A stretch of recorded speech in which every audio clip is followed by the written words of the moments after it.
Hello student, welcome to my new video.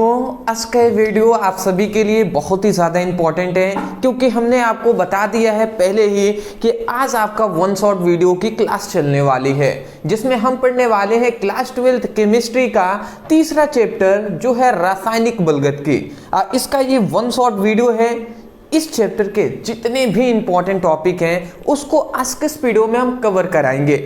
इन सभी प्रश्नों को बिल्कुल आपको तैयार कर लेना है क्योंकि इस चैप्टर से मैं जितने क्वेश्चन बता रहा हूं उन्हीं सभी में से आपके आने वाले हैं। उसके बाहर इस चैप्टर से तो बिल्कुल आपको तैयार करने की आवश्यकता नहीं है।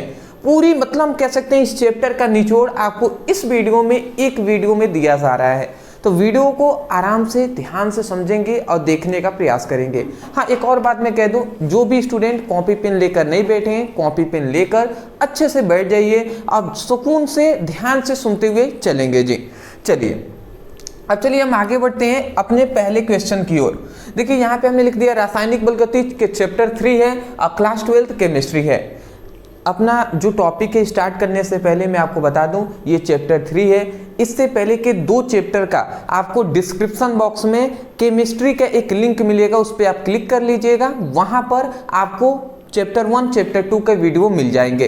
अब फिजिक्स का भी है तो वहां से भी वन शॉट का लिंक आपको दे दिया गया है, उस पर क्लिक करके फिजिक्स भी स्टडी कर सकते हैं। चलिए जी, तो यहाँ पे हमारा सबसे पहला हमारा इंपॉर्टेंट यहाँ पे क्वेश्चन आता है, ध्यान से समझेंगे।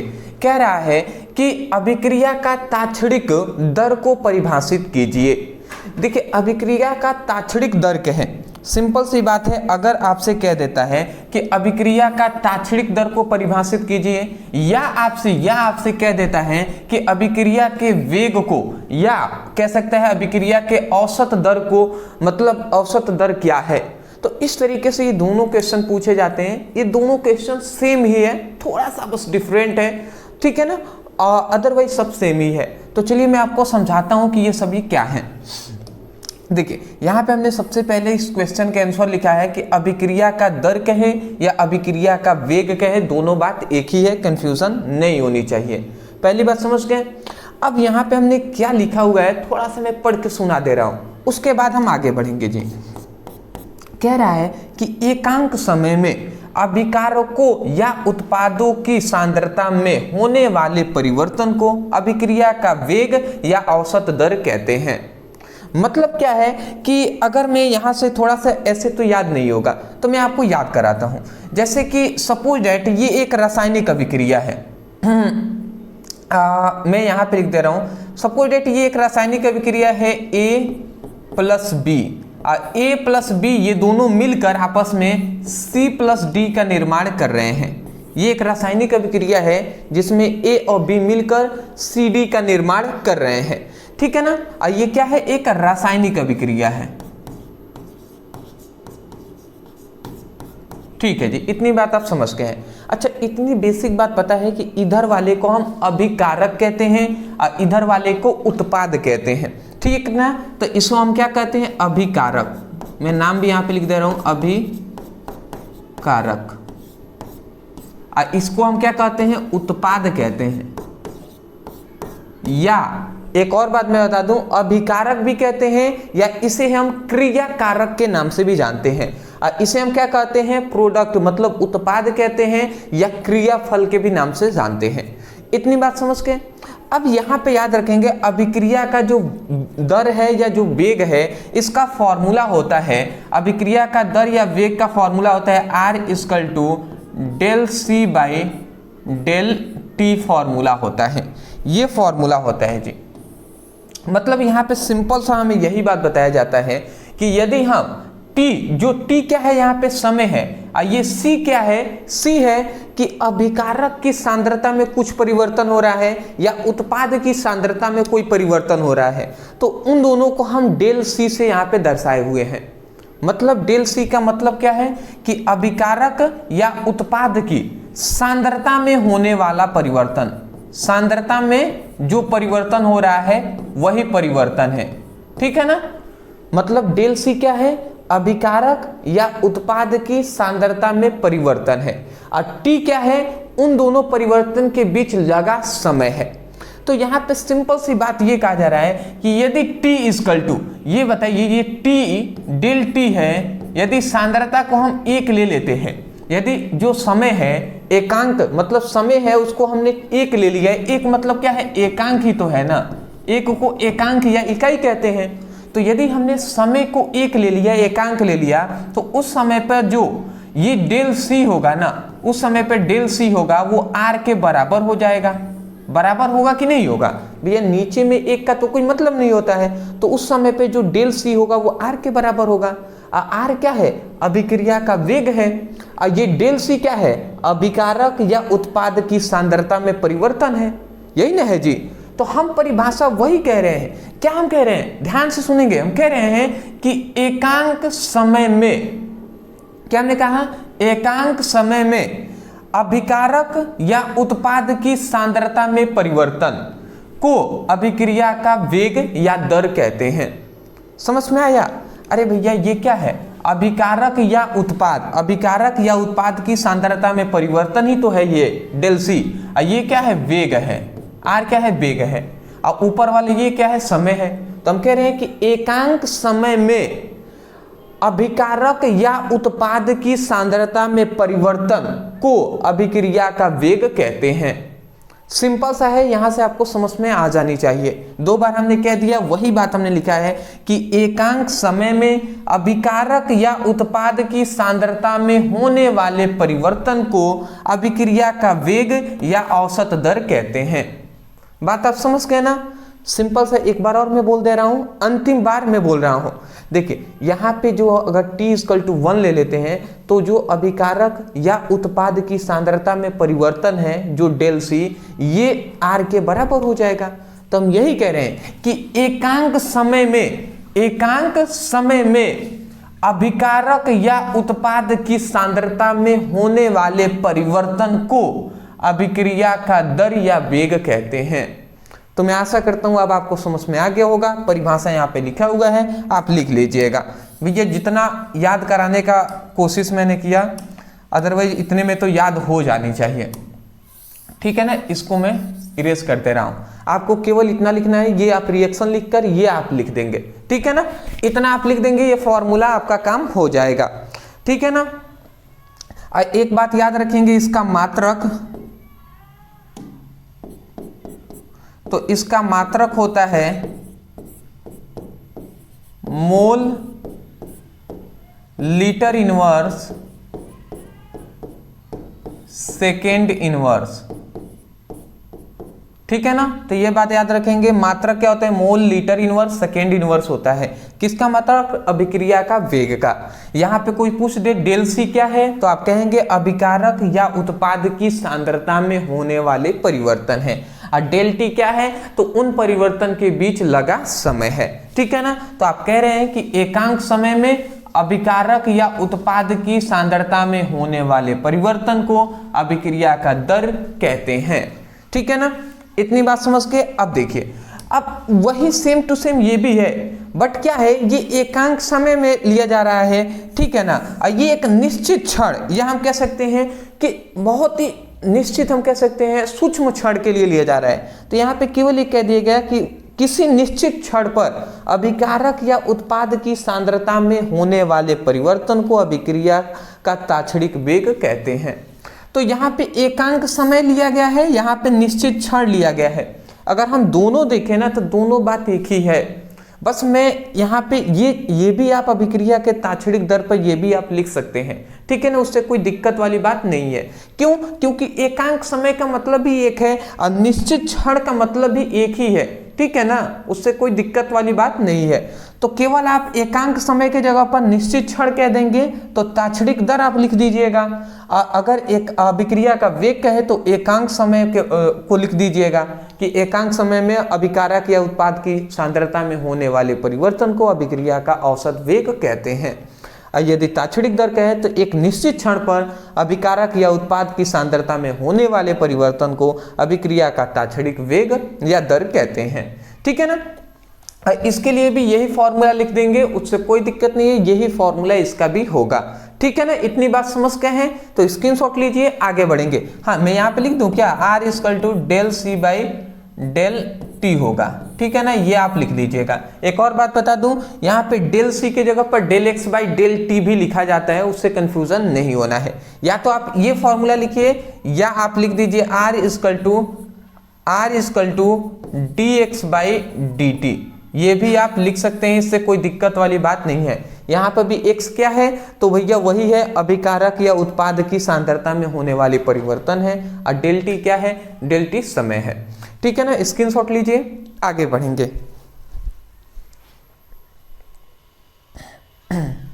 चलिए देखिए, पूरी तरीके से तो मैं नहीं कह सकता, बट इतना मैं कह सकता हूं कि देखिए, अगर एक टॉपिक को जैसे पर्सनली अगर एक टॉपिक ये मुझे पढ़ाना होता है तो मैं 10 से 15 मिनट लेता हूं और पूरी तरीके से डीप में इस पर डिस्कस करता हूं। बट क्या है, ये वन शॉट वीडियो है, हमें इस चैप्टर के जितने भी इंपॉर्टेंट टॉपिक है ना उन सभी को कवर कराना है, तो इसीलिए थोड़ा सा मैं फास्ट चल रहा हूँ, इसीलिए मैं यहाँ से फोकस कर रहा हूँ कि अभी आपको याद हो जाए, उस पर फोकस करके आपको बताया जा रहा है। तो मैं आशा करता हूँ कि यहाँ से इस फॉर्मूले से आप इसका परिभाषा कर देंगे, और जो स्टूडेंट ध्यान से समझ रहे होंगे वो कर देंगे भाई। इतनी बार हम बता रहे हैं, मुझे नहीं लगता है ऐसे मतलब बार बार रिपीट करना सभी के लिए पॉसिबल है या करते होंगे, क्योंकि टाइम लगेगा ना भैया, ये बातें हैं। अगला हमारा दूसरा आता है अभिक्रिया का वेग स्थिरांक क्या है। अब अभिक्रिया का वेग स्थिरांक हमें बताना है। देखिए, वेग स्थिरांक को भी हम बहुत तरीके से परिभाषा दे सकते हैं, ठीक है ना, बट सिंपल सा जो है वो हम आपको बता दे रहे हैं। यहाँ पे लिखा गया है, किसी रासायनिक अभिक्रिया के किसी क्षण पर अभिकारकों की आणविक सांद्रता C हो तो उस समय पर अभिक्रिया का वेग जो dx बाई dt होता है वो सांद्रण C के समानुपाती होता है। मतलब सिंपल सी बात है, ये कोई मान लेते हैं अभिक्रिया है कि A plus B equal to C plus D, ठीक है ना। ये क्या है, एक रासायनिक अभिक्रिया है, ठीक है जी।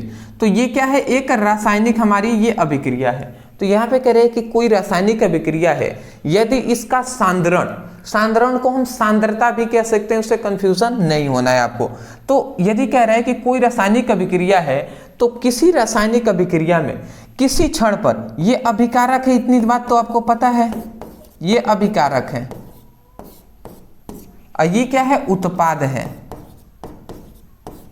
तो यहाँ पे हमें यही कहा जा रहा है कि किसी रासायनिक अभिक्रिया में किसी क्षण पर अभिकारक या उत्पाद की जो सांद्रण है या जो सांद्रता है, सांद्रण कहें या सांद्रता कहें, यदि सांद्रता C हो, ठीक है ना, तो उस समय पर जो इस रासायनिक अभिक्रिया का जो वेग होगा, रासायनिक अभिक्रिया के वेग को dx बाई dt से हम दर्शाते हैं। तो उस समय पर जो ये रासायनिक अभिक्रिया का जो वेग होगा, ठीक है ना, वो इस सांद्रण के समानुपाती होगा। बात आपको समझ में आया? यही इसमें बताया हमें जा रहा है।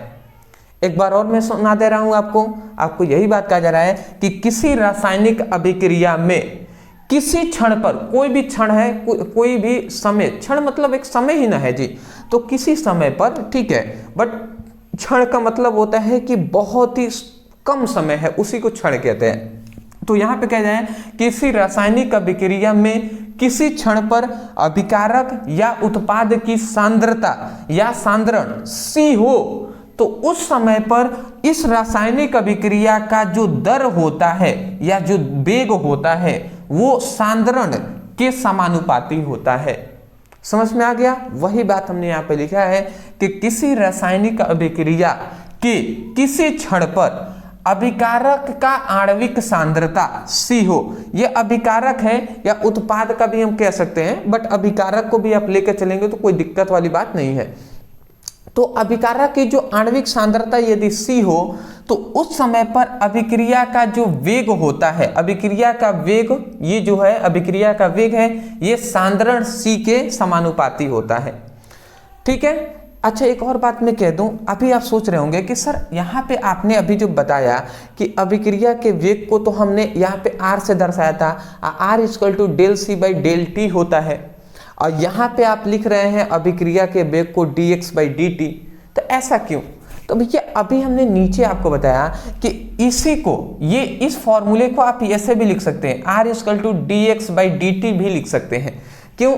dc भी वही है, ठीक है, बस प्रदर्शित किसी और चिन्ह से किया गया है। जैसे यहाँ पे डेल सी से किया गया है, यहाँ पे डेल एक्स से, मतलब dx से किया गया है, पर बात तो वही है ना कि अभिकारक या उत्पाद की सांद्रता में परिवर्तन, तो वही बात है जी। तो ये भी अभिक्रिया का वेग है, तो अभिक्रिया का वेग इनके बराबर है कि नहीं, तो हम इसको भी तो अभिक्रिया का वेग कह सकते हैं। तो वही बात यहाँ पे इसी को अभिक्रिया का वेग कहा जा रहा है। तो यही बात यहाँ पे कहा गया। एक बार और अंत में सुन लीजिए, समझ लीजिए, आपको मैं यहाँ से ही याद कराने का प्रयास कर रहा हूँ।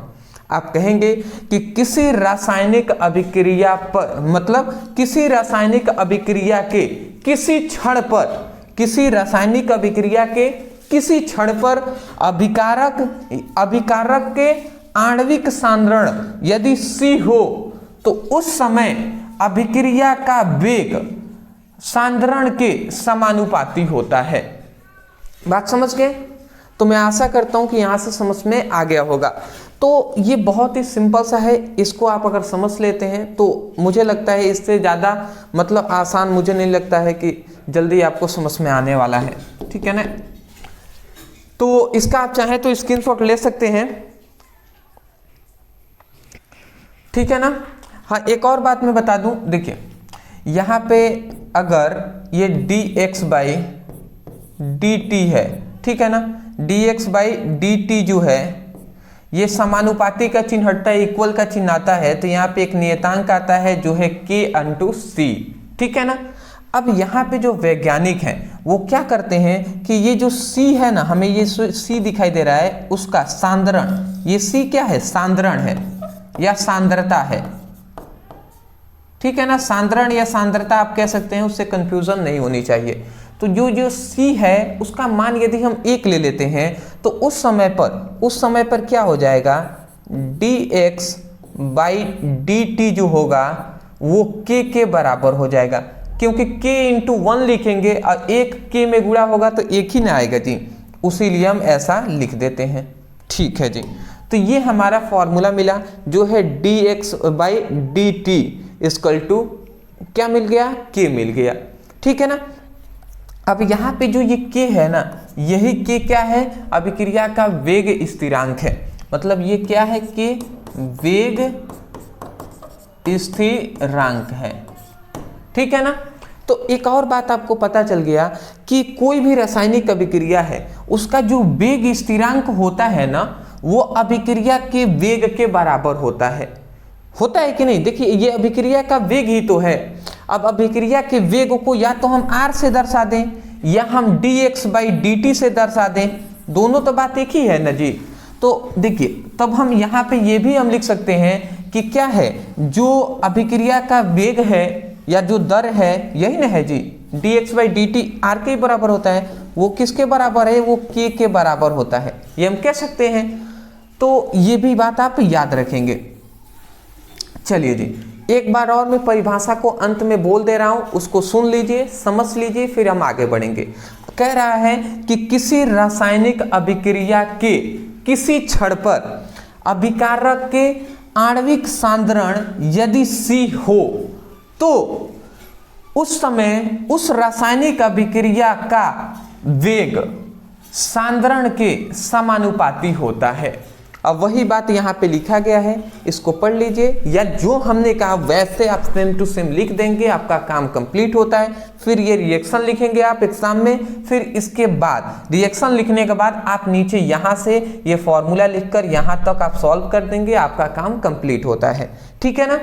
तो यहाँ पे एक और बात बता दूं, ये dx क्या है, ये dx क्या है, अभिकारक या उत्पाद की सांद्रता में होने वाले परिवर्तन है, ठीक है ना। आगे मैं बढ़ रहा हूं, अगर आप स्क्रीनशॉट लेना चाहें तो ले सकते हैं, ठीक है ना, ले लिए होंगे। चलिए अगला हमारा आता है नेक्स्ट, जो है तापीय गुणांक को परिभाषित कीजिए, ठीक है ना। अब तापीय गुणांक क्या होता है, इसको हम परिभाषित थोड़ा सा कर देते हैं। ये सभी 2 नंबर 3 नंबर वाले क्वेश्चन है, अभी हम लॉन्ग टाइप क्वेश्चन की ओर भी बढ़ेंगे, ठीक है ना, टेंशन नहीं लेना है। तो चलिए अगला हमारा आता है, देखें यहाँ पे कह रहा है तापीय गुणांक।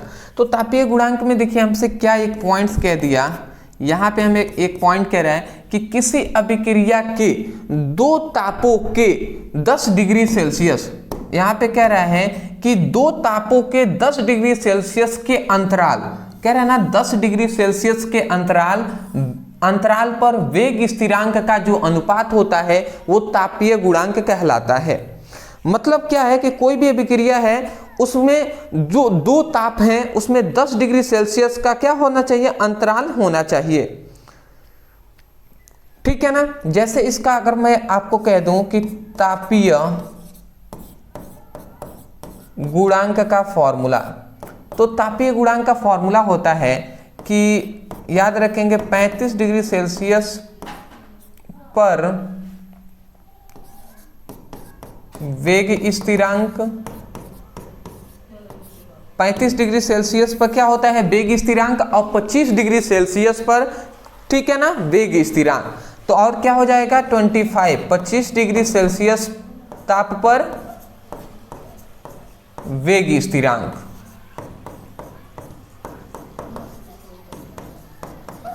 ये आप फॉर्मूला याद रखेंगे ना तो आपको हमेशा ये जो है याद रहेगा। ठीक है। अब देखिए ये तापीय गुणांक का फॉर्मूला होता है कि 25 डिग्री सेल्सियस ताप पर वेग स्थिरांक, अब बटे क्या होता है 25 डिग्री सेल्सियस ताप पर वेग स्थिरांक। ठीक है। तो यहाँ पे कोई भी रासायनिक अभिक्रिया है तो यहाँ पे कह रहा है किसी अभिक्रिया के दो ताप, ये दो ताप है, दो टेम्परेचर, एक 35 डिग्री सेल्सियस है, एक 25 डिग्री सेल्सियस है। तो कह रहा है कि कोई भी अभिक्रिया है तो उसके दो तापों के बीच यहाँ पे एक रहना चाहिए, दो तापों के बीच, यहाँ पे टाइपिंग में थोड़ी सी छूट गया है। तो यहाँ पे कह रहे हैं दो तापों के बीच 10 डिग्री सेल्सियस का अंतराल। देखिए 25 से 35 होने में 10 डिग्री सेल्सियस की अंतर है कि नहीं है, तो वही कहा जा रहा है कि किसी अभिक्रिया के दो तापों के बीच 10 डिग्री सेल्सियस का अंतराल पर वेग स्थिरांक जो है, वेग स्थिरांकों का जो अनुपात होता है वही तापीय गुणांक कहलाता है। बात आप समझे क्या कहा जा रहा है कि कोई भी अभिक्रिया है तो किसी अभिक्रिया के दो तापों के बीच, मतलब किसी अभिक्रिया के दो तापों के बीच 10 डिग्री सेल्सियस के अंतराल पर वेग स्थिरांकों के अनुपात को तापीय गुणांक कहलाता है या कहते हैं। तो मैं आशा करता हूं आप समझ के होंगे। देखिए 25 से 35 होने में 10 डिग्री सेल्सियस का अंतराल चाहिए, तो दोनों में 10 डिग्री सेल्सियस का अंतराल पर जो वेग स्थिरांक का अनुपात होगा ना वही क्या कहलाएगा, तापीय गुणांक कहलाता है। केवल आप इस यहां से यहां तक लिखने के बाद ये आप लिख देंगे फॉर्मूला।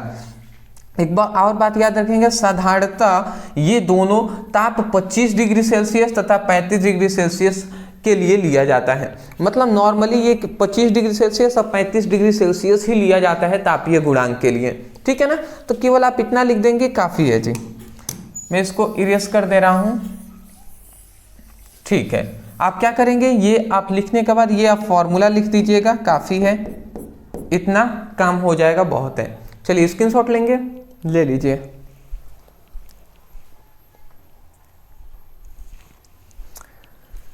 चलिए अगला हमारा नेक्स्ट जो क्वेश्चन आता है वो क्या है, देखिए बहुत ही ज्यादा ये इंपॉर्टेंट है, जो है अभिक्रिया की आणविकता और अभिक्रिया की कोटि और आणविकता में अंतर। देखिए चौथा हमारा क्वेश्चन कह रहा है आणविकता और अभिक्रिया की कोटि में अंतर। अब इन दोनों में क्या डिफरेंट होता है उसको भी हम समझ लेते हैं। ये मैं कह दूं सबसे ज्यादा ये इंपॉर्टेंट है, ठीक है ना, मतलब VBI है, 4 नंबर में ये आपसे पूछा गया है, तो बहुत ज्यादा इंपॉर्टेंट है, इसको तैयार आप कर लेंगे अभी। देखिए सबसे पहली बात अभिक्रिया की कोटि।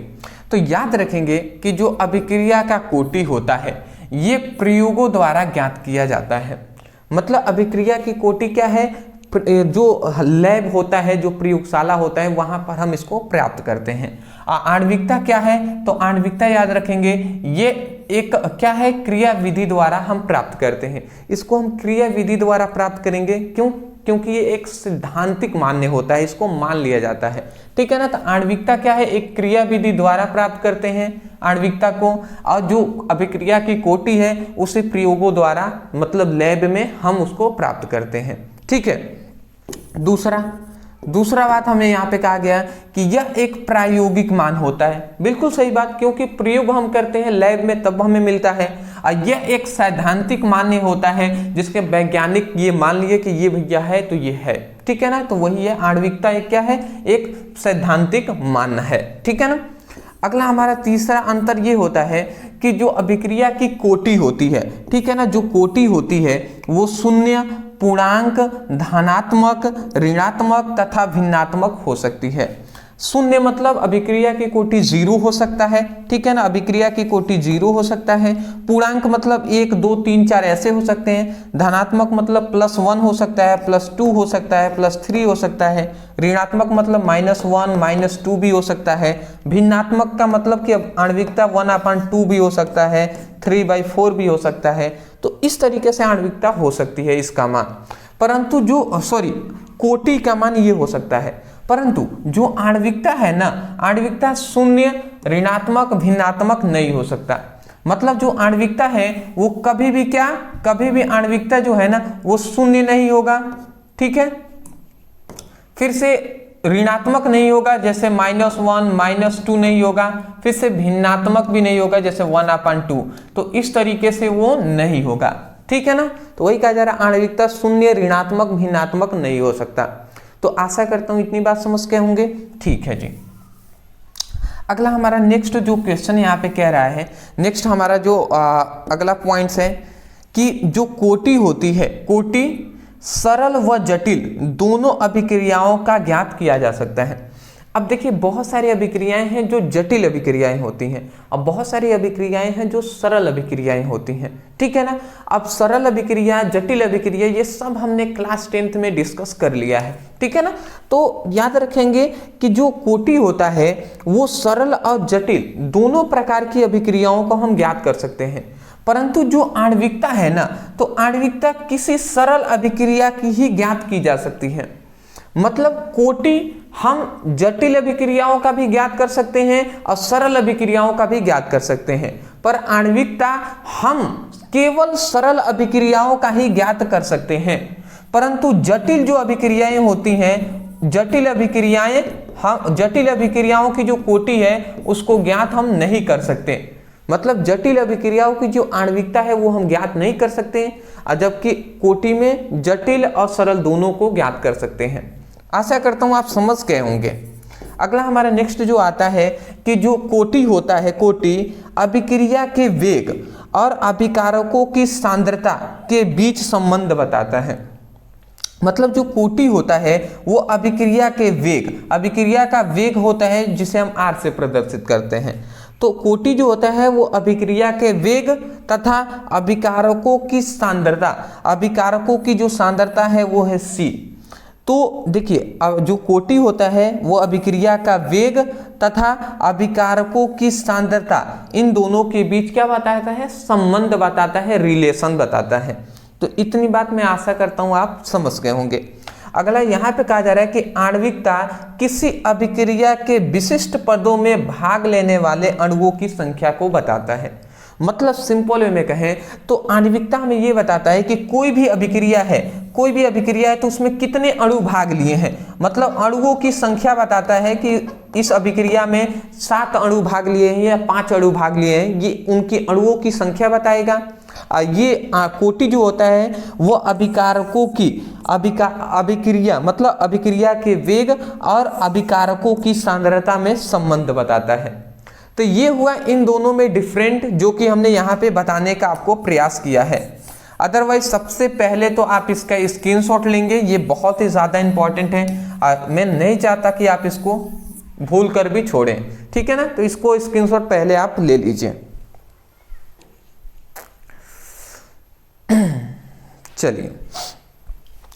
चलिए बहुत सारे स्टूडेंट होंगे जो अच्छे से अभी तक इस वीडियो में बने हुए हैं और मन लगाकर स्टडी अपनी कर रहे हैं, तो मैं उनसे कहना चाहूँगा ऐसे ही आप मन लगाकर पढ़ाई कीजिए।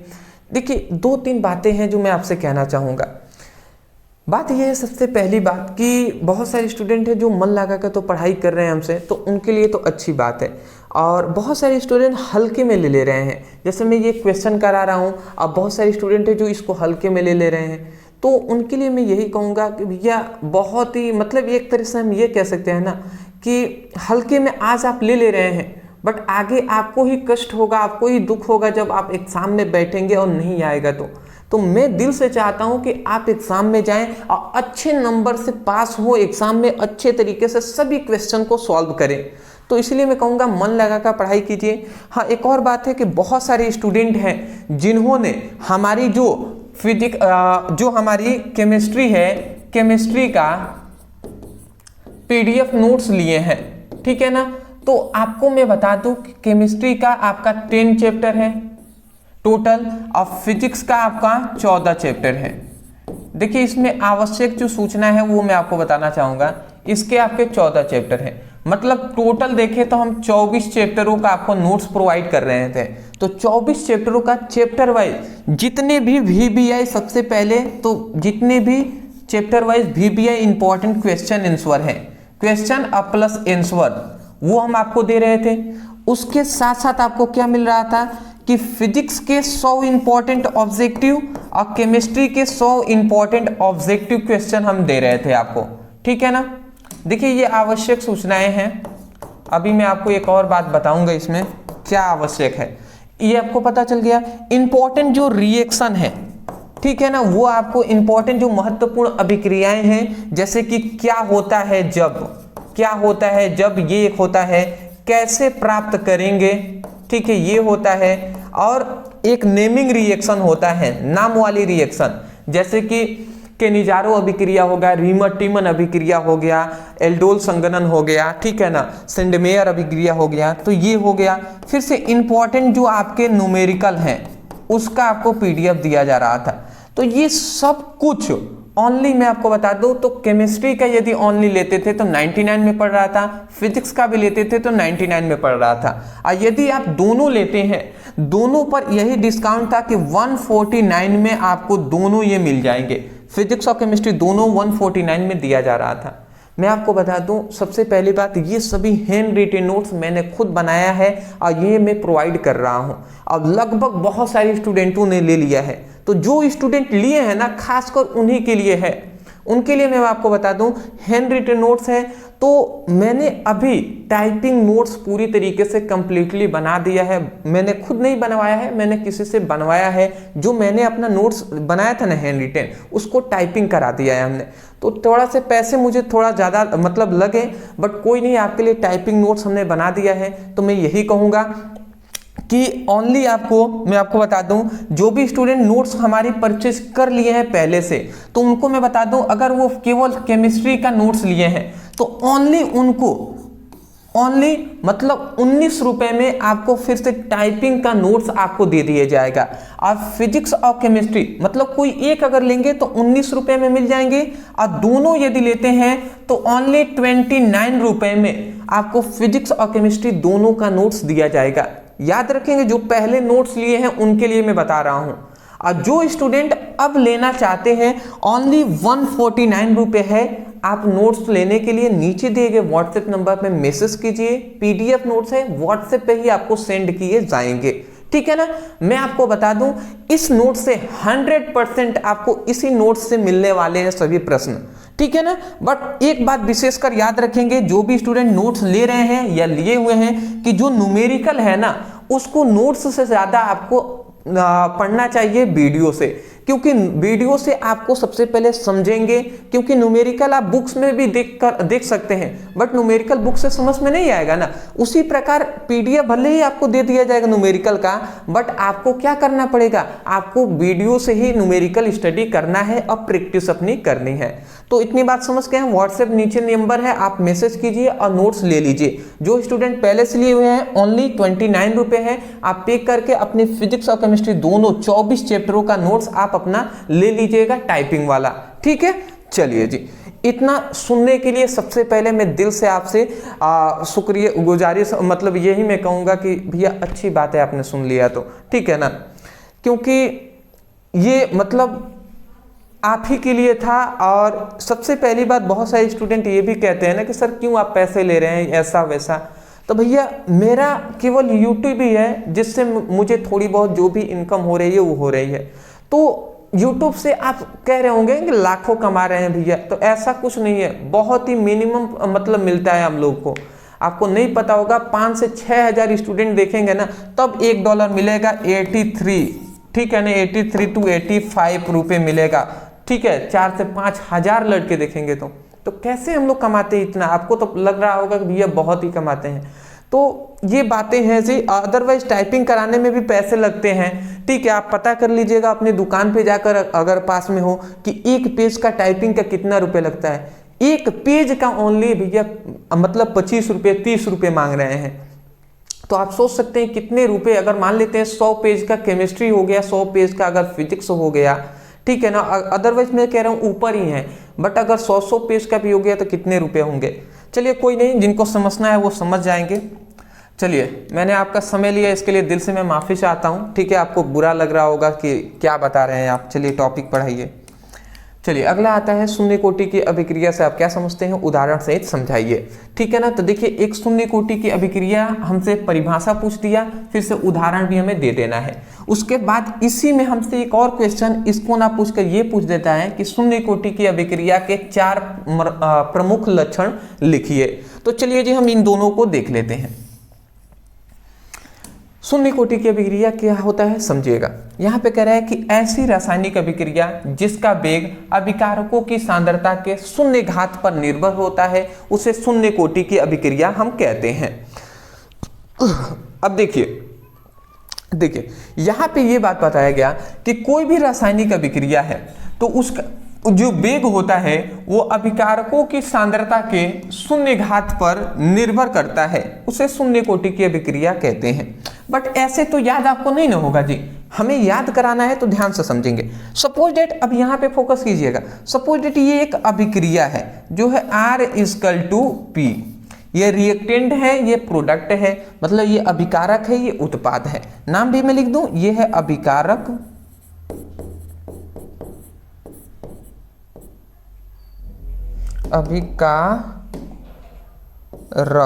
अभिकारक है, और ये क्या है, उत्पाद है, और ये क्या है, रासायनिक अभिक्रिया है। तो समझिएगा, यहाँ पे कह रहा है कि कोई भी रासायनिक अभिक्रिया है, तो यहाँ पे यही बात कहा गया कि किसी रासायनिक अभिक्रिया का जो वेग होता है, अब कोई भी रासायनिक अभिक्रिया है उसका वेग R ही ना होगा जी, R से प्रदर्शित करते हैं, या dx/dt से प्रदर्शित करते हैं, या del C/dt से हम प्रदर्शित करते हैं। यही तीनों से ना अभिक्रिया के दर को या वेग को हम प्रदर्शित करते हैं। तो यहाँ पे हम R से प्रदर्शित कर रहे हैं, उससे कोई कंफ्यूजन नहीं होनी चाहिए। तो यहाँ पे ये कहा गया कि कोई भी रासायनिक अभिक्रिया है तो किसी रासायनिक अभिक्रिया का जो वेग होता है वो अभिकारक जो है, ये अभिकारक है ना R, तो अभिकारक है, तो अभिकारक के सांद्रता, अब ये अभिकारक की सांद्रता कोष्ठ में बंद किए तो सांद्रता कहेंगे, अभिकारक की सांद्रता के शून्य घात पर निर्भर करता है, मतलब ये शून्य घात के समानुपाती होता है, ठीक है ना। तो ये आप फॉर्मूला याद रखेंगे सबसे पहली बार,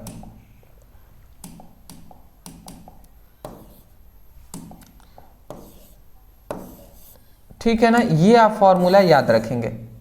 देखिए यहीं से आपको सब कुछ याद होने वाला है।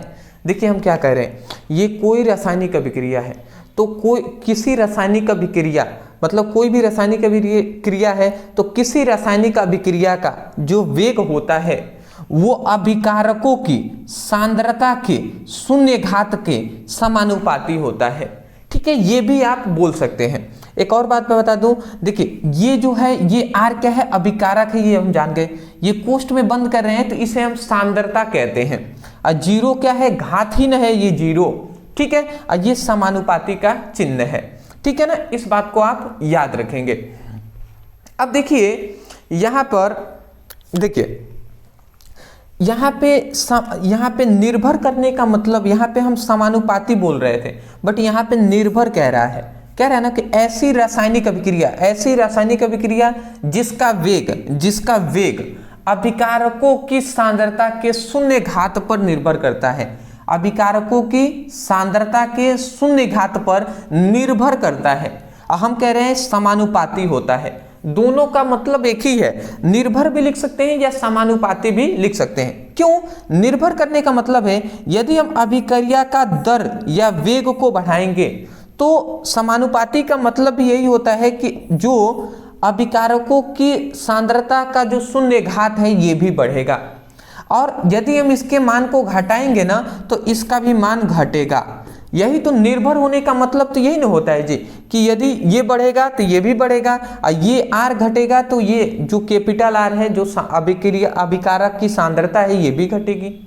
बात आप समझ रहे हैं? तो आप मैं जो बोल रहा हूं ये भी आप लिख लीजिए। सबसे सिंपल सा ये है कि ऐसी रासायनिक अभिक्रिया जिसमें मतलब ऐसी रासायनिक अभिक्रिया जिसका वेग अभिकारकों के सांद्रता के शून्य घात के समानुपाती होता है उसे शून्य कोटि की अभिक्रिया कहते हैं।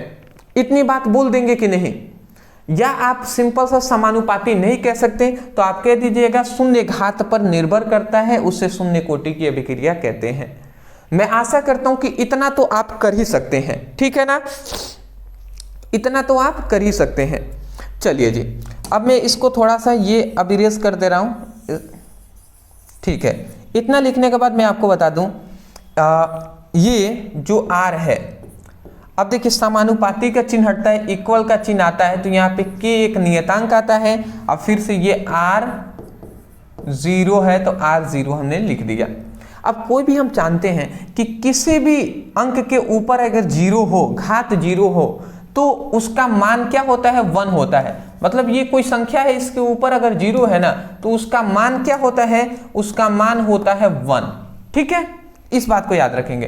तो इसी फॉर्मूले पे अब इसका टोटल मान 1 हो जाएगा, रूल कहता है मैथ का। तो इस हिसाब से k × 1 हो जाएगा। अगर इस तरीके से देखें तो जो r है वो k के बराबर आ जाएगा कि नहीं?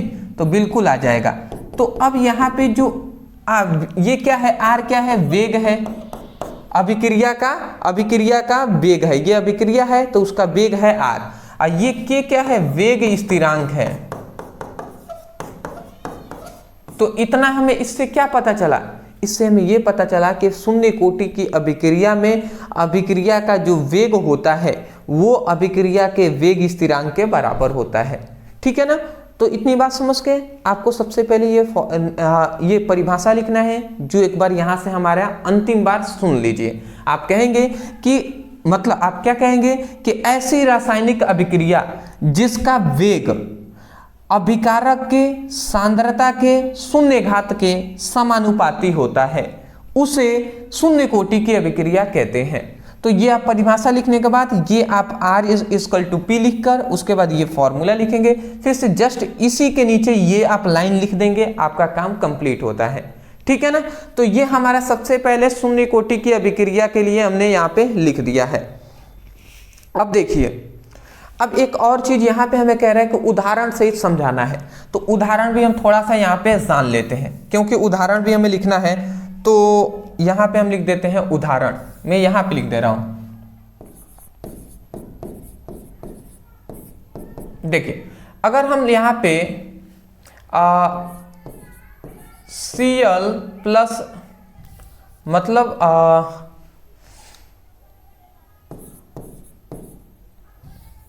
H2 हम ले लेते हैं यहाँ पे, H2 और प्लस Cl2, ठीक है ना? H2 और Cl2 दोनों हम ले लेते हैं, और इसको अगर मतलब हाइड्रोजन और क्लोरीन को हम दो ले लिए हैं, और इसको हम सूर्य की उपस्थिति में Hµ मतलब सूर्य की उपस्थिति में हम इन दोनों को क्रिया करा देंगे, तो ये क्या बन जाएंगे? 2 मात्रा में HCl का ये निर्माण कर देंगे, ठीक है ना? 2 मात्रा में हमें क्या कर देंगे? HCl का ये निर्माण कर देंगे। तो यहाँ पे अगर हम देखें ना, तो यहाँ पे अगर हम देखें तो ये जो हमारी अभिक्रिया है, अगर इसमें हम इस अभिक्रिया का वेग निकालें तो इस अभिक्रिया का वेग हम लिखेंगे तो वेग r हो जाएगा, ठीक है ना? वेग r, एक k आ जाएगा। k क्या है? k जो यहाँ पे कांस्टेंट आया था, नियतांक r = k आया था, तो ये k हो गया। और उसके बाद ये क्या है? अभिकारक के सांद्रता के शून्य घात है। तो यहाँ पे अभिकारक ये भी है, ये भी है, ये इधर अभिकारक है, इधर उत्पाद है ना। तो हम अभिकारक को पहले ये अभिकारक को लेंगे, तो ये तो के लिख दिया, फिर से अभिकारक ये है पहला, तो पहला हाइड्रोजन है H2, तो अभिकारक के सांद्रता के शून्य घात लिख दिए। फिर से क्या है, फिर से दूसरा क्या है, Cl है ना, तो Cl2 के सांद्रता के शून्य घात हो जाएगा। तो आप इतना क्या कर देंगे, इतना आप रिएक्शन में मतलब लिख देंगे, ठीक है ना। उदाहरण में ये लाइन लिखने के बाद आप ये भी लाइन लिख देंगे, आपका काम कंप्लीट होता है। ये क्या हो जाएगा, इस रासायनिक अभिक्रिया का वेग ये हो जाएगा। आप बात समझ रहे हैं ना। ये R के जगह पर R क्या है, अभिकारक है, तो ये अभिकारक को पहले हमने लिखा, फिर से ये भी अभिकारक है तो गुणा में ये भी हमने लिख दिया, और घात दोनों का शून्य हमने दे दिया है। तो नीचे आप जब परिभाषा लिखकर उसके बाद ये सब कुछ लिखने के बाद नीचे उदाहरण डाल के और नीचे हेडिंग लिख देंगे। अदरवाइज नहीं, अगर समझ में तो आ जानी चाहिए ना, आ तो जानी चाहिए। इतना अच्छे से तो हम बता रहे हैं कैसे आपको लिखना है, कैसे नोट्स बनाना है। अदरवाइज नहीं पता तो भैया नोट्स ले लीजिए हमारी, कितने कम में तो दिया जा रहा है। 1 महीने का अगर कोचिंग करते हैं तो वहाँ पे 300-400 रुपये, 200 रुपये, कम से कम होगा तो 200 रुपये देने पड़ रहे होंगे एक सब्जेक्ट का। हम तो दोनों आपको दे रहे हैं। चलिए कोई नहीं, अगला आता है। देखिए यहाँ पे, देखिए वही बात है। सबसे पहले हमने शून्य कोटि की अभिक्रिया से आप क्या समझते हैं, उदाहरण, ये सब कुछ हमने दे दिया। फिर से कह रहे हैं शून्य कोटि की अभिक्रिया का 4 प्रमुख लक्षण लिखिए। तो अब देखिए 4 प्रमुख यहाँ पे लक्षण है, उसको भी हम देख लेते हैं। तो कह रहे हैं शून्य कोटि की अभिक्रिया के 4 प्रमुख लक्षण। तो देखिए यहाँ पे शून्य कोटि की अभिक्रिया का लक्षण हमने लिख दिया। पहला हमारी ये आता है, पहला आता है कि शून्य कोटि की अभिक्रिया निम्न समीकरणों का पालन करती है। मतलब जो शून्य कोटि की अभिक्रिया होती है वो निम्न समीकरणों का क्या करती है, पालन करती है, ठीक है ना। अब वो क्या करती है, वो समीकरण है कि वेग स्थिरांक जो के होता है वो अभिकारकों की प्रारंभिक सांद्रता, अभिकारकों की प्रारंभिक सांद्रता और अभिकारकों की अंतिम सांद्रता के परिवर्तन बटे क्या होता है, समय होता है। इस बात को आप याद रखेंगे, ठीक है ना। मतलब यहाँ पे जो शून्य कोटि की अभिक्रिया होती है वो निम्न समीकरणों का पालन करती है। तो वो समीकरण यही है जी, ये समीकरण है, इसको आप याद रखेंगे। जहाँ पे याद रखेंगे ये क्या है, जो शून्य कोटि की अभिक्रिया का वेग स्थिरांक है, ठीक है। और ये R0 क्या है, प्रारंभिक, मतलब अभिकारकों की प्रारंभिक सांद्रता है, अभिकारकों की प्रारंभिक सांद्रता है। ये क्या है, अभिकारकों के अंतिम सांद्रता है। और ये T क्या है, प्रारंभिक और अंतिम सांद्रता के बीच जो समय है वही है T, ठीक है ना। इतना आप लिख देंगे कि शून्य कोटि की अभिक्रिया निम्न समीकरणों का पालन करती है। उसके नीचे, इस लाइन के नीचे आप ये फॉर्मूला लिख देंगे, ठीक है ना। उसके बाद दूसरी बात हमारी ये आता है कि शून्य कोटि की अभिक्रिया का वेग सदैव स्थिर रहता है। अब शून्य कोटि का जो वेग होता है वो सदैव भैया स्थिर रहता है। अब शून्य कोटि की अभिक्रिया का जो वेग है, जो शून्य कोटि की अभिक्रिया का जो वेग है वो क्यों स्थिर रहेगा, क्योंकि वो वेग स्थिरांक के बराबर होता है, ठीक है ना। शून्य कोटि की जो अभिक्रिया का जो वेग है R, वो सदैव स्थिर रहता है। क्यों, क्योंकि वो वेग स्थिरांक के बराबर होता है। और कांस्टेंट जो मान होता है, नियत जो मान होता है, वो वैल्यू बदलता नहीं है ना, इसीलिए वो स्थिर रहता है, ठीक है ना। तो इस लाइन के नीचे आप फिर से ये आप लिख देंगे। उसके बाद तीसरा हमारे आता है कि शून्य कोटि की अभिक्रिया सदैव पूर्ण होती है। याद रखेंगे शून्य कोटि की जो अभिक्रिया है वो बिल्कुल कंप्लीट होगा, ठीक है ना। परंतु याद रखेंगे प्रथम कोटि की अभिक्रिया कभी भी कंप्लीट नहीं होती है, कभी भी पूर्ण नहीं होती है। तो यही बात कहा गया, शून्य कोटि की अभिक्रिया सदैव पूर्ण होती है और प्रथम कोटि की अभिक्रिया कभी भी पूर्ण नहीं होती है। एक बात ये याद रखेंगे।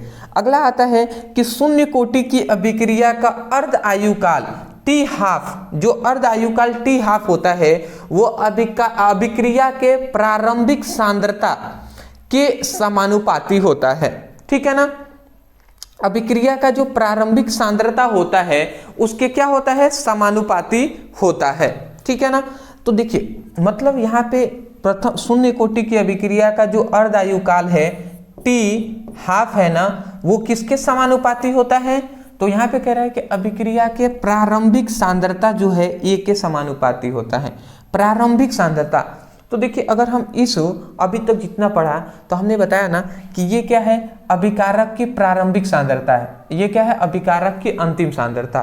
तो अभिकारक की प्रारंभिक सांद्रता को हमने R0 इस तरीके से हमने दर्शाया है। तो हम यहाँ पे R0 इस तरीके से लिखेंगे, A नहीं लिखेंगे, ठीक है ना। यहाँ पे हम क्या लिखेंगे जी, यहाँ पे अगर लिखना होगा तो R के सांद्रता के घात 0 आप लिख देंगे, ठीक है ना, ऐसे आप लिखेंगे। इतनी बात अगर समझ गए हैं तो अच्छी बात है, ये आप लाइन लिखेंगे। क्यों, क्योंकि हम अभी तक R से ही जब दर्शा रहे हैं अभिक्रिया का जो सांद्रता है, अभिकारक का जो सांद्रता है, तो अभिकारक का प्रारंभिक सांद्रता को हम ऐसे ही दर्शाएंगे। अगर A से दर्शाए होते तो A ही से दर्शाते। तो ये बातें हैं जी, मतलब इसके बाद ये आप लाइन लिख देंगे। यहाँ पे हमें यही बात बताया गया कि शून्य कोटि की अभिक्रिया के लिए अर्ध आयुकाल जो होता है वो अभिक्रिया के प्रारंभिक, मतलब अभिक्रिया के प्रारंभिक सांद्रता के समानुपाती होता है। तो ये हमने यहाँ पे लिख दिया। अगला हमारा जो अंतिम आता है कि शून्य कोटि की अभिक्रिया के लिए वेग स्थिरांक का जो मात्रक होता है, याद रखेंगे शून्य कोटि की अभिक्रिया के लिए वेग स्थिरांक का मात्रक की बात हो रही है। शून्य कोटि की अभिक्रिया के लिए वेग स्थिरांक का जो मात्रक होता है वो mole litre inverse second inverse होता है। क्या होता है, mole litre inverse second inverse होता है। इतनी बात समझ के तो स्क्रीनशॉट ले लेंगे, फिर हम आगे बढ़ेंगे।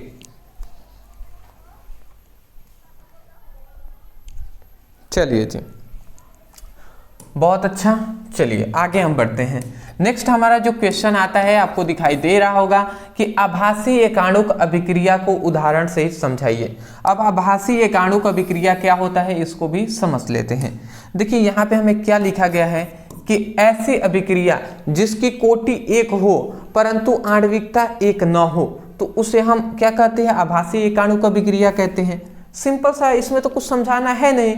कोई भी अभिक्रिया है, सपोज डेट R=P है, ये एक रासायनिक अभिक्रिया है। तो कोई भी अभिक्रिया है तो किसी अभिक्रिया की अगर हम कोटि पे बात करें, किसी अभिक्रिया की जो कोटि है वो 1 होगी परंतु जो आणविकता है वो 1 नहीं होगी, ठीक है ना। तो उसे ही हम क्या कहेंगे, तो उसे आभासी एकाणुक अभिक्रिया कहेंगे। तो आप परिभाषा नहीं कर सकते हैं कि ऐसी अभिक्रिया जिसकी कोटि 1 हो परंतु आणविकता 1 न हो तो उसे आभासी एकाणुक अभिक्रिया कहते हैं। सिंपल सा है कि नहीं है, सिंपल सा है जी। चलिए, आभासी एकाणुक अभिक्रिया आपको समझ में आ गया, ठीक है जी। चलिए इतना ही, केवल आप ये रिएक्शन ये आप इतना लिख देंगे ना, यहाँ से यहाँ तक परिभाषा आपका काम हो जाएगा। ये लगभग मैंने देखा है कि 1 नंबर में कभी कभी 2 नंबर में पूछा जाता है, बट पूछ लिया गया है इसलिए मैंने यहाँ पे बता दिया, ठीक है ना। चलिए अगला हमारा नेक्स्ट जो क्वेश्चन आता है कि प्रथम कोटि की अभिक्रिया से क्या समझते हैं, उदाहरण सहित समझाइए। और इसी में फिर से पूछ लिया जाता है कभी कभी, ये ऊपर वाला नहीं पूछेगा तो कह देगा कि प्रथम कोटि की अभिक्रिया का 4 प्रमुख लक्षण लिखिए, ठीक है ना। तो हम दोनों को भी जान लेते हैं, क्यों, क्योंकि हमें नहीं पता कि इन दोनों में से कौन आपके एग्जाम में पूछ जा सकता है, तो इसलिए हम दोनों तैयार करेंगे। तो देखिए सबसे पहले प्रथम कोटि की अभिक्रिया से आप क्या समझते हैं इसको समझते हैं, उदाहरण दे देंगे। उसके बाद हम आएंगे प्रथम कोटि की अभिक्रिया के जो 4 प्रमुख लक्षण है उसको हम जानेंगे। चलिए जी, तो चलिए अगला हमारा आता है प्रथम कोटि की अभिक्रिया। अब प्रथम कोटि की अभिक्रिया क्या होता है समझिएगा, ऐसी रासायनिक अभिक्रिया जिसका वेग अभिकारकों की सांद्रता के प्रथम घात पर निर्भर करता है उसे प्रथम कोटि की अभिक्रिया कहते हैं। मतलब मान लेते हैं सपोज दैट कोई भी अभिक्रिया है R=P, तो अभी ना हमने बेसिक बात बताया कि ये क्या है, हमारा अभिकारक है, ये क्या है, हमारा अभिकारक है जिसे हम क्रिया कारक के नाम से भी जानते हैं। और इधर वाला क्या होता है, उत्पाद होता है जिसे हम क्रिया फल के भी नाम से जानते हैं। तो ये एक क्या है हमारी, ये एक रासायनिक अभिक्रिया है, तो हम यही कह रहे हैं कि किसी रासायनिक अभिक्रिया का जो वेग होता है, किसी रासायनिक अभिक्रिया का जो वेग होता है वो अभिकारकों के, अभिकारक क्या है, आर है, तो अभिकारकों के सांद्रता के, ये कोष्ठ में बंद करेंगे तो सांद्रता कहेंगे, तो अभिकारकों के सांद्रता के प्रथम घात पर निर्भर करता है। निर्भर मतलब समानुपाती होता है, ठीक है ना। तो वही हमने यहाँ पे समानुपाती का चिन्ह ये दिया है। तो मैं आशा करता हूँ कि ये बातें आपको समझ में आ गई होंगी। ये फॉर्मूला बताइए आपको समझ में आया ना। समानुपाती भी आप निर्भर के जगह पर समानुपाती भी कह सकते हैं। तो एक बार और मैं परिभाषा बोल रहा हूं, ध्यान से सुनिएगा, समझने का प्रयास करेंगे। कहेंगे कि ऐसी रासायनिक अभिक्रिया जिसका वेग अभिकारक के सांद्रता के प्रथम घात के समानुपाती होता है उसे प्रथम कोटि की अभिक्रिया कहते हैं, ठीक है ना। या आप कह सकते हैं कि प्रथम घात पर निर्भर करता है उसे प्रथम कोटि की अभिक्रिया कहते हैं। अब आपकी इच्छा, दोनों में से जो कह दें वो दोनों बात सही है, क्योंकि समानुपाती या कहें या आप कह दें निर्भर करता है, दोनों का विशेषकर वही मतलब होता है, ठीक है ना। चलिए जी, थोड़ा सा मैं अगर आगे इसको ले चलूं, अब मैं आपको बताऊं तो ये जब समानुपाती का चिन्ह हटता है, इक्वल का चिन्ह आता है, तो यहाँ पे k एक नियतांक आता है और ये r के घात 1 आ जाता है, ठीक है ना। तो ये हमारा मुख्यतः फाइनल ये हमारा हो जाता है जी। ये हमारा फाइनल जो क्या है, हम कह सकते हैं प्रथम कोटि की अभिक्रिया का फॉर्मूला है R=K और R का सांद्रता के घात 1, ठीक है ना, या R के सक्रिय द्रव्यमान के घात 1। अब यहाँ पे जो R है वो अभिक्रिया का वेग है, ये क्या है, K है वेग स्थिरांक, और ये R क्या है, तो R है अभिकारकों की सांद्रता के घात 1, ठीक है ना। इतनी बात समझ गए, तो आगे बढ़ते हैं। तो अच्छा हाँ, एक और बात बता दूं, ये तो अभिक्रिया का मतलब अभिक्रिया का हमने परिभाषा सब कुछ जान लिया। अब हमें ये जानना है कि यहाँ पे कह रहे हैं ना कि प्रथम कोटि की अभिक्रिया के 4 प्रमुख लक्षण लिखिए। तो अब इसका हम लक्षण लिख लेते हैं, लक्षण भी जान लेते हैं कि इसकी लक्षण मतलब क्या है, इसकी प्रॉपर्टीज क्या है, गुण क्या है, वही बात है। तो सबसे पहला इसकी विशेषता या गुण या प्रॉपर्टीज हम कह सकते हैं, लक्षण कह सकते हैं कि प्रथम कोटि की अभिक्रिया अभिकारकों के सांद्रता के प्रथम घात पर निर्भर करता है। बिल्कुल सही बात है कि प्रथम कोटि की अभिक्रिया जो होता है, ठीक है ना, तो उसमें जो प्रथम कोटि की अभिक्रिया में अभिक्रिया का जो वेग होता है वो क्या होता है, अभिकारकों की सांद्रता के प्रथम घात के निर्भर करता है, प्रथम घात पर निर्भर करता है। यही ना हमने फॉर्मूला में अभी हमने परिभाषा जब किया था तो ये हमने बताया था जी। तो यही बात आप यहाँ पे लिख देंगे, ठीक है ना। ये बात आप लिख देंगे कि अभिक्रिया, प्रथम कोटि की अभिक्रिया जो होती है वो अभिकारकों की सांद्रता के प्रथम घात पर निर्भर करता है। तो ये आप फॉर्मूला लिख देंगे, आपका काम कंप्लीट हो जाएगा। अगला नेक्स्ट हमारा एक बात याद रखेंगे कि प्रथम कोटि की अभिक्रिया का मात्रक, यहाँ पे याद रखेंगे प्रथम कोटि की अभिक्रिया का मात्रक कह रहा है, तो क्या होता है, mole litre inverse second inverse होता है, ठीक है ना। अगला नेक्स्ट कह रहा है कि प्रथम कोटि की अभिक्रिया कभी पूर्ण नहीं होती है। हमने बताया था ना, शून्य कोटि की अभिक्रिया पूर्ण होती है, परंतु प्रथम कोटि की जो अभिक्रिया होगी कभी पूर्ण नहीं होगी, तो वही लिखा है। अगला कह रहा है प्रथम कोटि की अभिक्रिया के लिए वेग स्थिरांक का जो मात्रक होता है, याद रखेंगे प्रथम कोटि की अभिक्रिया के लिए वेग स्थिरांक का मात्रक सेकेंड इनवर्स होता है, ठीक है ना। प्रथम कोटि की अभिक्रिया के लिए वेग स्थिरांक का मात्रक क्या होता है, सेकेंड इनवर्स होता है। मैं आशा करता हूं कि आपको समझ में आ गई होंगी। आगे बढ़े, स्क्रीनशॉट ले ही लिया होगा। तो हमारा ये दोनों मतलब क्वेश्चन आता है तो हमारा कंप्लीट हो गया। प्रथम कोटि की अभिक्रिया पूछ लेता है तो आपको पीछे ये वाला जो हमने बताया है इतना लिखना है, और यदि इसके 4 लक्षण बोल दिए तो आप ये लिख देंगे। चलिए जी, अगला हमारा नेक्स्ट जो आता है जो है संकीर्ण ऊर्जा को परिभाषित कीजिए। ये भी एक इंपॉर्टेंट टॉपिक है, इसको भी हम समझ लेते हैं। संकीर्ण ऊर्जा क्या होता है तो समझिएगा। यहाँ पे कह रहे हैं कि ऊर्जा की वह न्यूनतम मात्रा जो अणुओं की ऊर्जा अवरोध को पार करने के लिए आवश्यक होता है, ठीक है ना, उसे संकीर्ण ऊर्जा कहते हैं। सिंपल सी बात है कि वह ऊर्जा, ठीक है ना, कोई भी रासायनिक अभिक्रिया है तो उसको पूर्ण होने के लिए कुछ ऊर्जा पहले से उसके अंदर होती है और कुछ ऊर्जा की आवश्यकता होती है उसे, ठीक है ना। मतलब बात समझिएगा, कोई भी रासायनिक अभिक्रिया है जैसे R = P, तो इसके पास पहले से कुछ ऊर्जा इसके पास है और पर उतनी ऊर्जा में ये अभिक्रिया पूर्ण नहीं हो पा रही है, ठीक है ना। तो इसको कुछ ऊर्जा और चाहिए इसको, तो बाहर से कोई हम ऊर्जा अगर दे देते हैं तो बाहर से हम क्या देंगे, न्यूनतम ऊर्जा देंगे। न्यूनतम मतलब कम ही हम ऊर्जा देंगे, तो उस कम ही ऊर्जा में ये अभिक्रिया पूर्ण हो जाती है। तो उसी न्यूनतम ऊर्जा को ही ना हम संकीर्णन ऊर्जा कहते हैं। बात आप समझ रहे हैं। जैसे मान लेते हैं आपके कोई दोस्त है, उनको घर बनवाना है, तो घर बनवाने के लिए उनके पास पैसे तो हैं बट उतने नहीं है कि जितने में वो अपने पूरी तरीके से घर को कंप्लीटली बनवा सके। तो वो क्या करेंगे, किसी दूसरे या अपने दोस्त से ही पैसे लेंगे, बट क्या लेंगे, उतने ही पैसे लेंगे जितने में उनका घर भी बन जाए। और दूसरी बात ये भी है कि भैया मान लेते हैं 100 रुपये में अगर घर बनने वाला है तो वो 60 से 70 रुपये उनके पास खुद होने चाहिए, फिर वो 30 रुपये या 40 रुपये किसी और से लेकर 100 रुपये के इकट्ठे करके घर बनवाएंगे।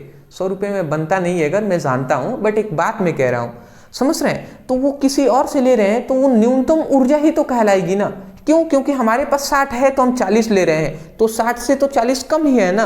तो इसीलिए वही बात यहाँ पे कहा जा रहा है कि ये अभिक्रिया है तो इसके पास ऊर्जा तो है बट उतने नहीं है जितने में ये अपनी अभिक्रिया पूर्ण कर सके। तो इसको न्यूनतम ऊर्जा की आवश्यकता हो गई, कम ऊर्जा और चाहिए जितने में ये अभिक्रिया पूर्ण हो जाए। तो वही न्यूनतम जो ऊर्जा है ना, वही संकीर्ण ऊर्जा हम उसे कहते हैं। आशा करता हूं जो मतलब है वो आप समझ गए होंगे।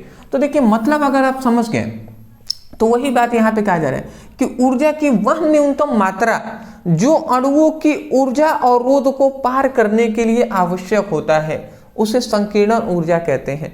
यहाँ पे एक बात कह दी गई कि अणुओं की ऊर्जा अवरोध को पार करने के लिए आवश्यक होता है, मतलब अभिक्रिया में जो रुकावट हो रही है तो वही तो ऊर्जा अवरोध है ना। तो वही रुकावट को दूर करने के लिए जो क्या होता है, जो न्यूनतम ऊर्जा की आवश्यकता होती है वही संकीर्ण ऊर्जा है। तो आप ये परिभाषा कह सकते हैं कि ऊर्जा की वह न्यूनतम मात्रा जो किसी अणुओं की ऊर्जा अवरोध को पार करने के लिए आवश्यक होता है उसे संकीर्ण ऊर्जा कहते हैं, ठीक है ना। या आप ये भी कह सकते हैं, अंत में अगर फिर भी ये न समझ में आए तब हालात में उस समय पर ये आप कह सकते हैं कि ऊर्जा की वह न्यूनतम मतलब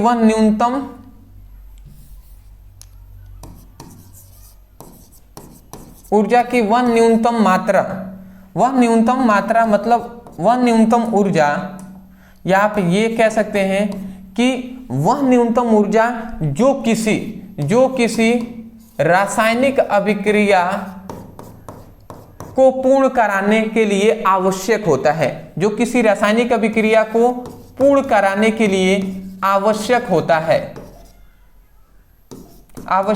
है तो उस न्यूनतम ऊर्जा को ही संकीर्ण ऊर्जा कहते हैं।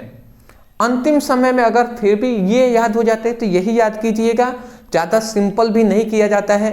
बट अगर ये आपको हार्ड लगता है तो आप ये कैसे कह दीजिएगा उस समय कि वह न्यूनतम ऊर्जा जो किसी रासायनिक अभिक्रिया को पूर्ण कराने के लिए आवश्यक होता है उस न्यूनतम ऊर्जा को संकीर्ण ऊर्जा कहते हैं। बात समझ गए? चलिए जी, इतना ही समझना था।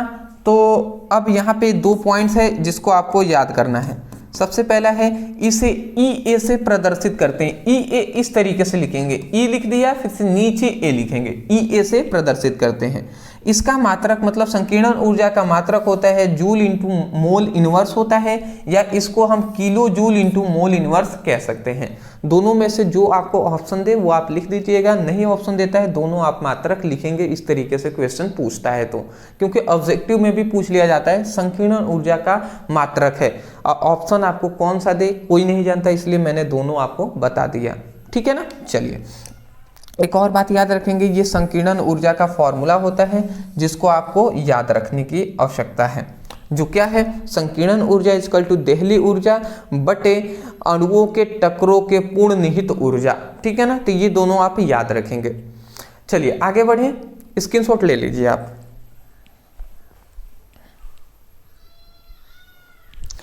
कितना भी जल्दी जल्दी मैं पढ़ाऊँ ना, फिर भी 1 घंटे से तो ऊपर क्लास हो ही जा रही है। चलिए अगला हमारा जो आता है कि 9th नंबर हमारा क्वेश्चन है कि रासायनिक अभिक्रिया के वेग पर दाब, सांद्रता, ताप, उत्प्रेरक का क्या प्रभाव पड़ता है। देखिए इस क्वेश्चन को मैं आपको बता दूं कि बहुत तरीके से घुमाकर इस क्वेश्चन को पूछा गया है। आपको क्वेश्चन को पकड़ने से मतलब है, यहाँ पे रासायनिक अभिक्रिया कह दिया, आपसे ऐसे भी कह देगा कि किसी अभिक्रिया के वेग पर दाब, सांद्रता, ताप, उत्प्रेरक का क्या प्रभाव पड़ता है, उदाहरण मतलब क्या कीजिए, वर्णन कीजिए। ऐसे क्वेश्चन पूछ लिया गया है। यह आपसे कह देगा कि देखिए सबसे सिंपल में आपसे ऐसे कह सकता है कि किसी रासायनिक अभिक्रिया के वेग पर प्रभावित करने वाले कारकों को वर्णन कीजिए। प्रभावित करने वाले कारक आपसे कह देगा, तो प्रभावित कौन कर रहे हैं, दाब करेगा, सांद्रता करेगा, ताप करेगा, उत्प्रेरक करेगा। तो ये क्वेश्चन बहुत तरीके से घुमाया गया है, बट आपको ये याद रखना है कि अभिक्रिया के वेग को कौन कौन है जो इफेक्ट डाल सकते हैं, प्रभाव डाल सकते हैं, उन्हीं के बारे में आपको बताना है। ठीक है ना, ये आप याद रखेंगे क्वेश्चन को। ठीक है ना, अभी आप लिख लीजिए ये क्वेश्चन।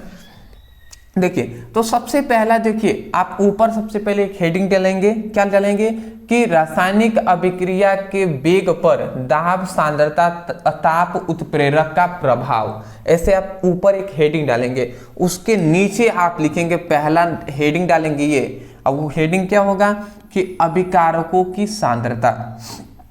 देखिए अभिक्रिया के वेग को प्रभावित कौन कर सकता है, अभिकारकों की सांद्रता। जैसे ये मान लेते हैं कोई एक अभिक्रिया है AR=P। अब आप ही बताइए कि यदि हम यहाँ पे अब मान लेते हैं ये अभिक्रिया है, इसका वेग है R, ठीक है। तो सपोज डेट ऐसा हम कह रहे हैं कि यदि ये अभिक्रिया ऐसे चल रही है, मान लेते हैं ये 50 की स्पीड से चल रही है, ठीक है ना, 50 की स्पीड से चल रही है। बट क्या हम करते हैं कि ये जो अभिकारक है ना, ये इधर वाला अभिकारक है, इधर वाला उत्पाद है। तो यदि हम अभिकारक की जो सांद्रता है, मतलब मात्रा है, इसको अभिकारक की मात्रा को हम बढ़ाएंगे, मात्रा मतलब सांद्रता को अगर हम बढ़ाएंगे, तो सिंपल सी बात है कि ये जो अभिक्रिया का जो वेग है ये भी बढ़ेगा। बढ़ेगा कि नहीं? यदि हम अभिकारक की सांद्रता को कम करेंगे तो अभिक्रिया का वेग भी कम हो जाएगा, अभिक्रिया धीमी गति करेगी। तो वही बात मतलब क्या है कि अभिक्रिया की सांद्रता प्रभावित करता है अभिक्रिया के वेग को। ठीक है ना, तो वही बात कर जाए अभिक्रिया की सांद्रता। तो इसमें क्या लिखेंगे, अभिक्रिया के अभिकारकों की सांद्रता बढ़ाने पर, मतलब अभिक्रिया के अभिकारकों की सांद्रता को बढ़ाने पर टक्करों की संख्या बढ़ जाती है। टक्करों की संख्या बढ़ जाती है, बिल्कुल बात ये है कि ये अभिकारक है। सपोज डेट एक मैं फिगर से बना रहा हूं, तो ये अभिकारक के अणु हैं, पहले के ये इतने हैं, अब मान लेते हैं और भी इसमें अणु बढ़ गए, तो टक्करों की संख्या बढ़ेगी कि नहीं? तो टक्करों की संख्या क्या हो जाती है, बढ़ जाती है। तो वही कहा जा रहा है कि किसी अभिक्रिया के अभिकारकों की सांद्रता को बढ़ाने पर, यदि अभिक्रिया के अभिकारकों की सांद्रता को बढ़ाएंगे तो टक्करों की संख्या बढ़ जाती है, जिसके कारण क्या होता है, अभिक्रिया का वेग भी बढ़ जाता है। ठीक है ना, तो इतना ये आप लाइन आप लिख देंगे। समझ में आया ना कि कोई रासायनिक अभिक्रिया है तो यदि अभिकारक की सांद्रता को हम बढ़ाएंगे तो उसके कारण टक्करों की संख्या बढ़ेगी, जिसके कारण अभिक्रिया का वेग भी बढ़ जाएगा। तो आप यहाँ से लेकर यहाँ तक लिखेंगे, ये इसको लिखने की आवश्यकता नहीं है, केवल मैंने समझाने के तौर पे इसको लिखा हुआ है। ठीक है ना, चलिए दूसरा हमारा यहाँ पे ये पॉइंट्स आता है ताप। अब सिंपल सी बात है कि देखिए यहाँ पे कह रहा है कि ताप बढ़ाने पर अभिकारक अणुओं की गतिज ऊर्जा व वेग व टक्करों की संख्या बढ़ जाती है, अतः अभिक्रिया का वेग भी बढ़ जाता है। बिल्कुल सही बात है। मान लेते हैं कि ये एक बर्तन है, इसमें कोई अभिक्रिया चल रही है, तो ये बताइए कि इसमें मान लेते हैं ये कोई अभिकारक है, ठीक है ना, इसमें मतलब अभिकारकों के कण हैं, तो ये मान लेते हैं गति चल रही है, मतलब ये अभिक्रिया चल रही है। अब मान लेते हैं हमने ताप को बढ़ाया, तो मान लेते हैं जैसे कि ताप को हम बढ़ाते हैं, तो ताप बढ़ाएंगे तो ये जो कण है ये तेजी से गति नहीं करने लगेंगे, ये तेजी से इस तरीके से गति करने लगेंगे। और जब तेजी से गति करेंगे तो ये आपस में टकराएंगे भी, तो ज्यादा इनके बीच टक्करों भी की संख्या भी बढ़ेगी, टक्कर बार बार होगा। और जब टक्कर बार बार होगा तो इसका मतलब अभिक्रिया का जो वेग है वो भी बढ़ेगा जी। ठीक है, जैसे आप सपोज दैट एक आपने बर्तन लिया, ठीक है, या आपने कोई भी एक ले लिया, ठीक है ना, और उसको बर्तन में आपने पानी को लिया, अब जाकर आपने उसको गैस पर रखकर और उसको गर्म करने लगे, ठीक है ना, आपने जो आपके घर चूल्हा है तो उस पर आप उसको गर्म कर रहे हैं। गर्म करेंगे तो आप देखेंगे पानी जब बॉयल होने लगेगा तो वो भाप जब बनने लगेगा तो उस समय पर क्या होगा, भाप क्यों बनता है, क्योंकि कणों के बीच बहुत ज्यादा टक्कर होती है। टक्कर क्यों, क्योंकि कण तेजी से गति करेंगे, और गति करेंगे तो उनके बीच टक्कर होगा, और टक्कर होगा तभी तो अभिक्रिया तेज हो जाती है, तो वाष्प बनता है। तो ठीक वही हाल है इसका भी, कि ताप बढ़ाने पर अभिकारक अणुओं की गतिज ऊर्जा, वेग और टक्करों की संख्या बढ़ जाती है, जिससे अभिक्रिया का वेग भी बढ़ जाता है। बात समझ गए ना, तो वही बात है जी। चलिए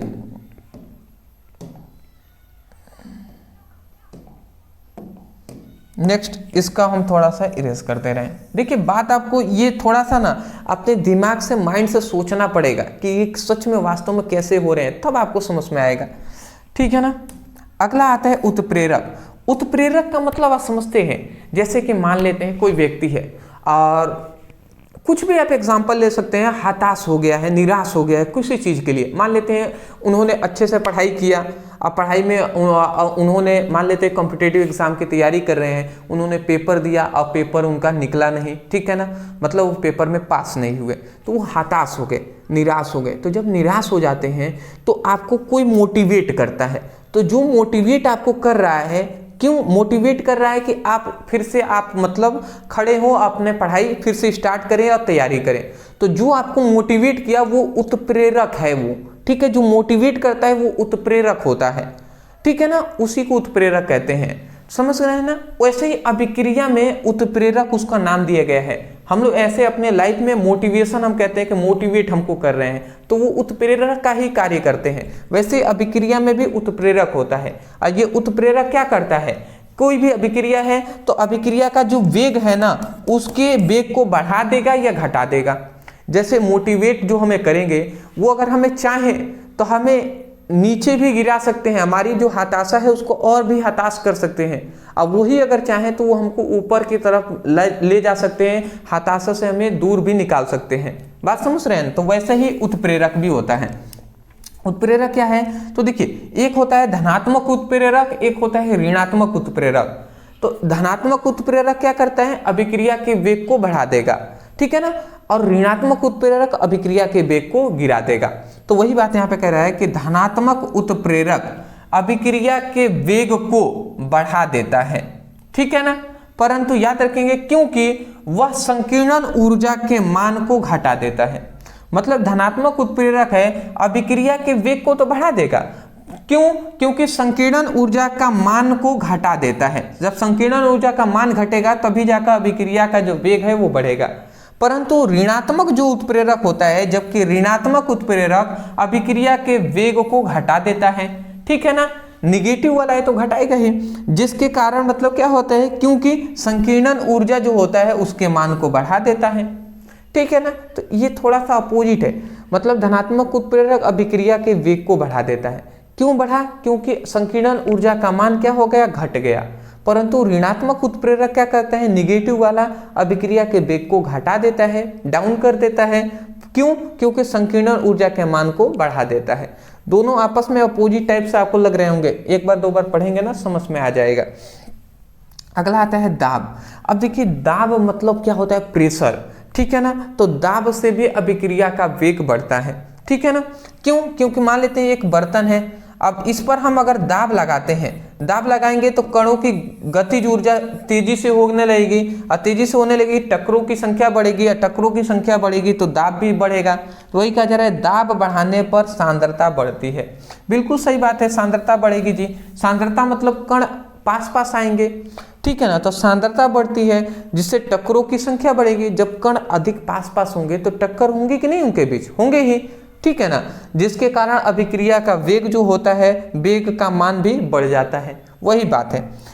नेक्स्ट जो हमारा अंतिम आता है सतह क्षेत्रफल। ये बात आप याद रखेंगे कि ठोस अभिक्रिया के लिए अभिक्रिया का जो वेग होता है वो पृष्ठीय क्षेत्रफल के समानुपाती होता है। इसका मतलब ये है कि देखिए अभिक्रिया का वेग जो होगा वो पृष्ठीय क्षेत्रफल के समानुपाती होगा, ठीक है ना। अभिक्रिया का जो वेग होता है वो पृष्ठीय क्षेत्रफल के समानुपाती होता है। मतलब कोई भी अगर क्षेत्र है वो अगर बड़ा है तो वहां पर क्या होगा, अभिक्रिया का वेग भी बढ़ जाएगा। मतलब कोई भी मान लेते हैं पदार्थ है, उसका आकार बड़ा है, मतलब क्या है, आकार मतलब पृष्ठीय क्षेत्रफल बड़ा है, तो वहां पर वेग भी तेजी से होगा, ठीक है ना, अभिक्रिया का वेग भी तेज होगा। ये था आपका इंपॉर्टेंट इस चैप्टर के 9th क्वेश्चन जो कि हमने यहाँ पे बता दिया। नेक्स्ट जो हमारा अंतिम और 2 क्वेश्चन है उसको भी हम बता दे रहे हैं, उसके बाद हम वीडियो को समाप्त करेंगे जी। चलिए पहले आप स्क्रीनशॉट इसको ले लीजिए।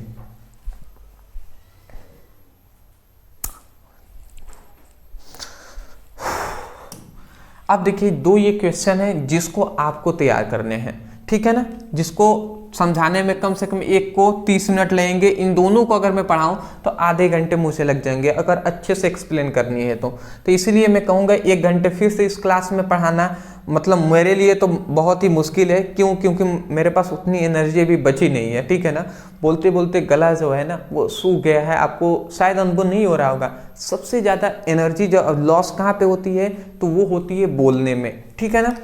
तो ये बातें हैं जी। देखिए प्रथम कोटि की अभिक्रिया के लिए वेग स्थिरांक का व्यंजक ज्ञात कीजिए। एक है शून्य कोटि की अभिक्रिया के लिए वेग स्थिरांक का व्यंजक ज्ञात कीजिए। आपको कैसे पढ़ेंगे मैं आपको बता दे रहा हूँ। आप केवल सर्च करिएगा, क्या लिखेंगे, प्रथम कोटि की अभिक्रिया के लिए वेग स्थिरांक का व्यंजक, और उसके बाद आप क्या लिखेंगे, ब्रदर सर। इतना तो आप लिख सकते हैं ना, इतना लिखकर आप सर्च कर लीजिएगा, वीडियो आपको मिल जाएगा। फिर से लिखेंगे शून्य कोटि की अभिक्रिया के लिए वेग स्थिरांक का व्यंजक ब्रदर सर, तो आपको ये वीडियो मिल जाएंगे। देखिए जब तक ये 2 टॉपिक नहीं कंप्लीट करेंगे तब तक आप समझिए कि आपने इस चैप्टर से पढ़ाई नहीं किया, क्योंकि 5-5 नंबर वाले यही 2 इंपॉर्टेंट सबसे इंपॉर्टेंट टॉपिक हैं इस चैप्टर के, ठीक है ना, क्योंकि ये बार बार पूछे जाते हैं। बट ये लॉन्ग टाइप क्वेश्चन है, हमने एक वीडियो में पर्सनली इन सभी को करा दिया है, तो आप इसको पढ़ाई कर लेंगे तब जानिएगा कि हाँ ये हमारा चैप्टर कंप्लीट होता है। मैं आशा करता हूँ कि अब आपको समझ में आ गई होंगी। अदरवाइज मैं यही कहूँगा, वीडियो पसंद आए तो वीडियो को लाइक करने के साथ साथ चैनल पे नए होंगे तो चैनल को ज़रूर सब्सक्राइब कर देंगे, ठीक है ना, क्योंकि आपकी सपोर्ट की हमें, हमारे इस चैनल को, हमारी इस छोटी सी फैमिली को बहुत ज़्यादा आवश्यकता है। देखिए डिस्क्रिप्शन बॉक्स में सभी फिजिक्स की, केमिस्ट्री का 1 शॉट का लिंक है, आप चाहें तो वहाँ से अपनी स्टडी कीजिए बेसिक से, ठीक है, चैप्टर वाइज। फिर से इंपॉर्टेंट न्यूमेरिकल है फिजिक्स और केमिस्ट्री का 1 शॉट का, उसका भी लिंक हमने दे दिया है। हिंदी और इंग्लिश का भी लिंक हमने दे दिया है, वहाँ से अपनी स्टडी कीजिए। और जो आपका व्हाट्सएप ग्रुप है और टेलीग्राम ग्रुप है वहाँ पे ज्वाइन हो जाएंगे, वहाँ पे जो भी इंपॉर्टेंट मटेरियल होंगे स्टडी वो आपको प्रोवाइड किए जाएंगे। इंस्टा पे हमें फॉलो कर लीजिएगा, कोई भी डाउट होता है वहाँ पे हमें मैसेज करेंगे तो डायरेक्ट मेरे पास पहुँचेगा, मैं आपको रिप्लाई दूंगा, ठीक है ना। बट जो मतलब अच्छे क्वेश्चन है वही पूछना है, ठीक है ना, इधर उधर की बातें नहीं करनी है। मैं आशा करता हूँ आप समझ के होंगे। नोट्स लेने के लिए हमारी जो इंपॉर्टेंट जो नोट्स हैं उसको लेने के लिए नीचे दिए गए व्हाट्सएप नंबर है, मैसेज कीजिए और नोट्स ले लीजिए, ठीक है ना। तो मिलते हैं एक नए टॉपिक के साथ एक नए वीडियो में। Thank you so much for watching this video. Thank you.